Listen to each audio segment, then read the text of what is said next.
Senegal is known for its traditional wrestling, football, and its exotic dances. Its population has currently 15 million people. It has a tropical climate with hot and humid days.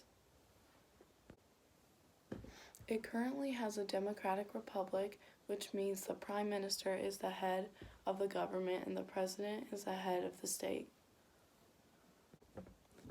Both men and women wear traditional clothing.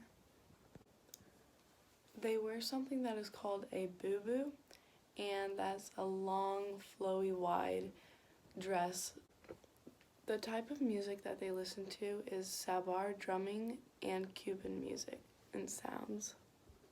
There are two different theories of how Senegal got its name. One theory is that it got its name from a river that is in Senegal.